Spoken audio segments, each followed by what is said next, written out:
Welcome back to my YouTube channel. இந்த சம்மருக்கு சென்னையில் உங்கள் கிட்ஸ் எல்லாம் எங்கே கூட்டிகிட்டு போகலான்னு சொல்லி ரொம்பவே தலைவலிக்குதா. சொல்யூஷன்லாம் நிறையவே இருக்குது. சென்னையில் சுற்றி பார்க்குறதுக்கும், கிட்ஸை கூட்டிகிட்டு போகிறதுக்கும், விளையாட வைக்கிறதுக்கும். நான் சென்னையில் 3 days தங்கியிருந்தேன். அப்போ என் பசங்களை எல்லாம் வெளியில் கூட்டிகிட்டு போகணுன்னு ரொம்ப ஆர்வமாக தான் இருந்தேன். நிறைய சர்ச் பண்ணி என் ஃப்ரெண்ட்ஸ்க்கெல்லாம் கேட்டதுக்கு அப்புறமா தான் வண்டலூர் ஜூ போகலாம் அப்படின்னு முடிவு பண்ணோம். நாங்கள் போன அன்றைக்கி கிளைமேட் ரொம்பவே நல்லா இருந்துச்சு. ரொம்ப வெயிலெல்லாம் இல்லைங்க. வெயிலெல்லாம் இருந்தால் ரொம்பவே பசங்க கஷ்டப்பட்டிருப்பாங்க. ஆனால் கூட உங்களுக்கு ரொம்ப தண்ணிதாக இருந்துச்சு. ஏன்னா ஹியூமிடிட்டின்னு நினைக்கிறேன். ஸோ பசங்களுக்கு 3 to 4 liters அவங்களே குடிச்சிட்டாங்க தண்ணி அந்தளவுக்கு. இங்கே பார்த்தீங்க அப்படின்னா வண்டலூர் வந்தோடனே கார் பார்க்கிங் எடுத்துக்கிட்டிங்கன்னா ரொம்ப பெரிய கார் பார்க்கிங் இருக்குது. நீங்கள் கார் பார்க் பண்ணணும், வெளியில் பார்க் பண்ணணுன்ற பிரச்சனையெல்லாம் கிடையவே கிடையாது. நல்ல ஸ்பேஸாக கார் பார்க்கிங் இங்கே இருக்குது. டிக்கெட் நீங்கள் ஆன்லைனில் எடுக்கிறனால எடுத்துக்கலாம், இல்லை நீங்கள் ஆஃப்லைனில் அங்கேயே கவுண்டர் வச்சுருக்காங்க. அங்கே நம்ம மேனுவலாகவும் எடுத்துக்கலாம்.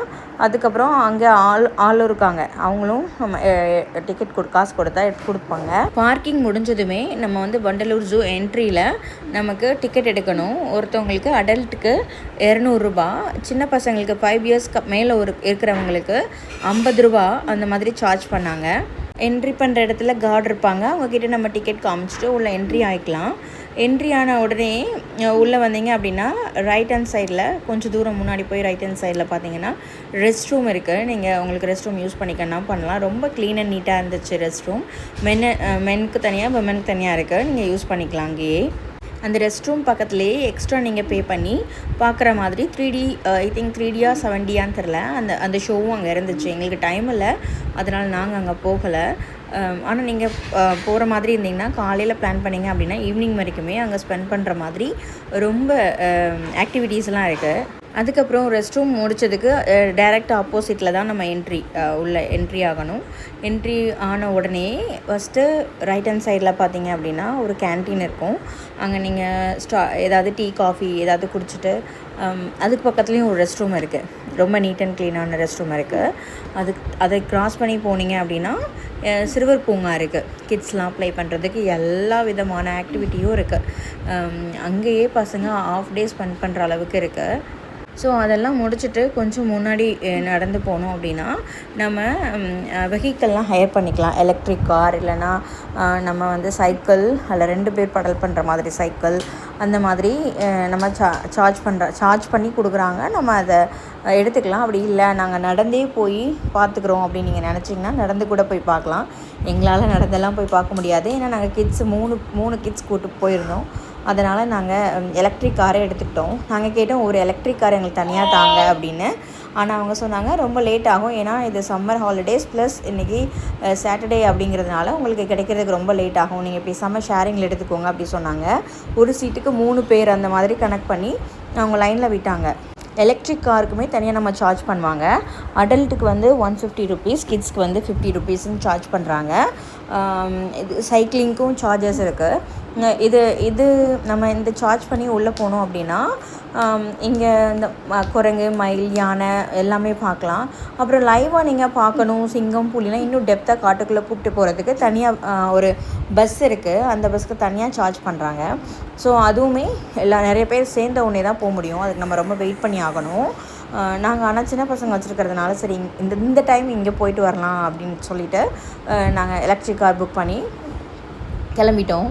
ஸோ எலக்ட்ரிக் காரில் எப்படி இருக்கும் அப்படின்னா, இப்போது ஒரு இடத்துல மயிலோ இல்லை குரங்கோ இருக்குதுன்னு வச்சுக்கோங்களேன், அங்கே நம்ம ட்ராப் பண்ணிட்டு அந்த எலக்ட்ரிக் வெஹிக்கிள் போயிடும். ஸோ நம்ம இதெல்லாம் பார்த்துட்டு திருப்பி வரும்போது அடுத்த வெஹிக்கிள் இருக்கும், அந்த வெஹிக்கிள் நம்ம ஏறி நெக்ஸ்ட் பாயிண்ட்டுக்கு போய்க்கலாம். நம்ம கையில் ஒரு பேண்டு மாதிரி கட்டியிருப்பாங்க நம்ம காசு பே பண்ணுறதுனால எலக்ட்ரிக் வெஹிக்கிளுக்கு. ஸோ அது இருந்தால் மட்டும்தான் நம்ம அந்த கடைசி வரைக்கும் நம்ம ட்ராவல் பண்ண முடியும் எலக்ட்ரிக் காரில். ஸோ அதுக்கப்புறமா நம்ம நெக்ஸ்ட் போய்க்கலாம். நாங்கள் என்ன பண்ணோம் அப்படின்னா 2-3 இடத்துல மட்டும்தான் இறங்க முடிஞ்சிச்சு. எல்லா இடத்துலையும் இறங்கி பார்க்குற அளவுக்கு எங்கள் கிட்ஸ்லாம் ஒத்து போகல, எல்லாம் குட்டி பசங்க இல்லையா. அதனால் நாங்கள் எலக்ட்ரிக் வெஹிக்கிள்லேயே அவங்க போவாங்க இல்லையா, நாங்கள் அதிலே வீடியோ எடுத்துகிட்டு பார்த்துட்டு கிளம்பி போயிடும். நீங்கள் பார்த்தீங்கன்னா தெரியும் என் வீடியோவில் நிறைய பேர் சைக்கிளிங் பண்ணுவாங்க, நிறைய பேர் நடந்து போகிறாங்க.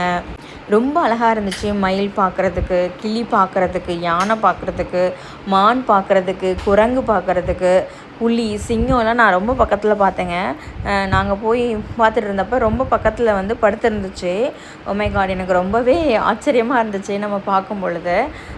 மானும் ரொம்ப பக்கத்தில் வந்து இருந்துச்சு. ஸோ இதெல்லாம் எனக்கு ரொம்ப பிடிச்சிருந்துச்சு. நான் ஜூவில் போய் பார்த்தது. இது ஒர்த்தான்னு கேட்டால் என்னை பொறுத்தளவில் இது ரொம்பவே ஒர்த்துன்னு தான் சொல்வேன். முக்கியமாக சொல்ல வேண்டியது மெயின்டெனன்ஸுங்க. ரொம்ப அழகாக மெயின்டைன் பண்ணியிருந்தாங்க. நிறைய இடத்துல வாஷ்ரூம் இருந்துச்சு. நிறைய இடத்துல மக்கள் உட்காந்து இளைப்பாடுறதுக்கு நிறைய பிளேஸ் இருந்துச்சுங்க. வெயிலெலாம் இல்லை, அந்த இடத்துல கூடார மாதிரி அமைச்சு நம்ம அங்கே உட்காந்துக்கலாம், படுத்துக்கலாம். அந்தளவுக்கு எவ்வளோ பேர் வந்தாலும் அந்த மாதிரி ரெஸ்ட் பண்ணுறதுக்கு அவ்வளோ பிளேஸ் இருந்துச்சு. ரெஸ்ட் ரூமும் அவ்வளோ இருந்துச்சு. குடிக்கிற தண்ணி இருந்துச்சு. உள்ளே போய் உங்களுக்கு சாப்பிட்ணுன்னு தோணுச்சு அப்படின்னா கேன்டீன் 2 கேன்டீன் இருந்துச்சு. இது எல்லாமே உள்ளேயே, வெளியில் ஒரு கேன்டீன் இருக்குது, உள்ளே 2 கேன்டீன் இருக்குது. ஸோ இது எல்லாமே ரொம்பவே மக்களுக்கு யூஸ்ஃபுல்லாக இருக்கும்னு நான் நினைக்கிறேன். ஏன்னா கிட்ஸ் எல்லாம் கூட்டிகிட்டு போகும்போது தண்ணி தேவைப்படும், ரெஸ்ட் ரூம் தேவைப்படும், அதுக்கப்புறமா சாப்பாடு தேவைப்படும். இது எல்லாமே ரொம்ப அழகாக மெயின்டைன் பண்ணியிருந்திருக்காங்க. என்னை பொறுத்தளவில் இது ஒரு ஃபாரினில் இருக்கிற ஒரு ஜூ அளவுக்கு ஒரு மெயின்டெனன்ஸ் இருந்துச்சுன்னே நான் சொல்லுவேன். நம்மளும் அங்கே போகணும், நீங்களும் அங்கே போனீங்க அப்படின்னா ப்ளீஸ் நீங்களும் மெயின்டைன் பண்ணுங்கள். குப்பையெல்லாம் அங்கங்கே போடாதீங்க, வாட்டர் பாட்டிலாம் போடாதீங்க. அங்கங்கே குப்பை பெட்டி வச்சுருக்காங்க. எல்லாருமே யூஸ் பண்ணால் நம்மளோட தமிழ்நாட்டையும் இன்னும் அழகாக மாற்றலான்னு நான் நினைக்கிறேன். இங்கே இன்னும் ஸ்னேக் தனியாக ஒரு இடத்துல இருந்துச்சு, டர்ட்டில் தனியாக இருந்துச்சு. அங்கெல்லாம் நான் இறங்கி போய் பார்க்க முடியல. ஏன்னா நான் ஆல்ரெடி சொல்லியிருந்தேன் இல்லையா, கிட்ஸ் எல்லாம் கூட்டிகிட்டு போயிருந்ததுனால. ஆனால் நம்ம தனியாக போகணுன்னா இது எல்லாமே பார்த்து ரசிக்கிற அளவுக்கு அழகாக இருந்துச்சு. நீங்களும் கிளைமேட் ரொம்ப நல்லா இருக்கும்போது மார்னிங்கே பிளான் பண்ணிவிடுங்க. அப்போ தான் வந்துட்டு ஈவினிங்குள்ளே எல்லாமே கவர் பண்ணிவிட்டு வெளியில் வர முடியும். நாங்கள் வந்துருந்து சொன்னால 70 அந்த தேட்டருக்கு போக முடியல எங்களால். ஏன்னா இதெல்லாம் பார்த்துட்டு நாங்கள் கிளம்பி வர்றதுக்கே ஈவினிங் ஆகிடுச்சு. பசங்கள்லாம் தர்ஸ்டி, அடிக்கடி தண்ணி குடிச்சிட்டு இருந்தாங்க, அப்புறம் யூரின் போயிட்டு இருந்தாங்க. இந்த மாதிரி எங்களுக்கு அவங்க கூட பிஸியாக இருந்ததுனால நாங்கள் பார்த்து ரசித்தது வந்து சிலது தான். பாருங்கள், மயிலெலாம் எவ்வளோ அழகாக தோகையை விரித்து ஆடிட்டு இருந்துச்சுங்க. மேபி ட்ரெயின் பண்ணியிருக்காங்களா என்னன்னு தெரியல. எல்லா மயிலுமே தோகையை விரித்து ஆடிச்சு. நாங்கள் போனப்போ அவ்வளோ அழகாக இருந்துச்சு. மறக்காமல் நீங்கள் கிட்ஸை இங்கே கூட்டிகிட்டு போகலாம். ரொம்பவே பர்த்துன்னு நான் சொல்லுவேன். உள்ளே ஒரு ஐஸ்கிரீம் பார்லர் கூட இருக்குங்க. நாங்கள் போய் அங்கே ஐஸ்கிரீம் சாப்பிட்டோம். பிஸ்டாச்சோ குல்ஃபி சாப்பிட்டோம்னு நினைக்கிறேன். அதுக்கப்புறம் ஒரு பாதாம் மில்க் குடித்தோம். பாதாம் மில்க் ரொம்பவே ஆவரேஜ் தான், பட் ஐஸ்கிரீம் ரொம்பவே நல்லா இருந்துச்சு. எனக்கு எல்லாத்தையும் விட சென்னை தான் ரொம்ப பிடிக்கும். ஆனால் நான் சென்னையில் ரொம்ப வருஷமாக இருந்து வேலை பார்த்தப்போ கூட நான் வண்டலூர் ஜூ போனதே இல்லை. இந்த டைம் நான் கண்டிப்பாக போகணும் கிட்ஸை கூட்டிகிட்டு அப்படின்னு சொல்லிட்டு என் ஃப்ரெண்ட்ஸ் எல்லாம் கேட்டப்போ எல்லாருமே சஜஸ்ட் பண்ணாங்க. ஆனால் எலக்ட்ரிக் கார் தான் ரெண்டல் பண்ணிக்க அப்படின்னு சொன்னாங்க. ஏன்னா நம்மளால் நடக்க முடியாதுன்னு சொல்லிட்டு. எஸ், அஃப்கோர்ஸ் என்னால் நடந்திருக்க முடியாதான் இவ்வளோ தூரம். ஆனால் எலக்ட்ரிக் காரில் போனது கூட ரொம்ப அழகாக இருந்துச்சு. அந்த வியூஸு, அப்புறமா அந்த மரம்லாம் இருந்துச்சுல்ல, ரொம்ப அழகாக இருந்துச்சு. எனக்கு ரொம்ப பிடிச்சிருந்துச்சு. நீங்கள் இன்னும் என் சேனலை சப்ஸ்கிரைப் பண்ணலைன்னா கண்டிப்பாக சப்ஸ்கிரைப் பண்ணிக்கோங்க. அதுக்கப்புறம் உங்கள் கிட்ஸ் எல்லாம் பார்க்கணும், இந்த மாதிரி கருங்குரங்கு, யானை இதெல்லாம் பார்க்கணும் அப்படின்னா நீங்கள் கண்டிப்பாக வண்டலூர் ஜூ கூட்டிகிட்டு போங்க. அதுக்கப்புறம் ரொம்ப க்ளீனாக வச்சுக்கோங்க, மெயின்டைன் பண்ணுங்கள். மற்றவங்க யாராவது தப்பு பண்ணாலும் அவங்களுக்கு சொல்லுங்கள். ரொம்ப ஹார்ஷாக சொல்ல வேண்டாம், மெதுவாக சொல்லுங்கள். ஃப்ரெண்ட்ஸ் யாருக்காவது இந்த மாதிரி யூடியூப் சேனல் தேவைப்பட்டால் கண்டிப்பாக ஷேர் பண்ணுங்கள். நான் டெல்லியில் இருக்கேன். தமிழ்நாடு வந்தப்போ எடுத்த வீடியோ தான் இது.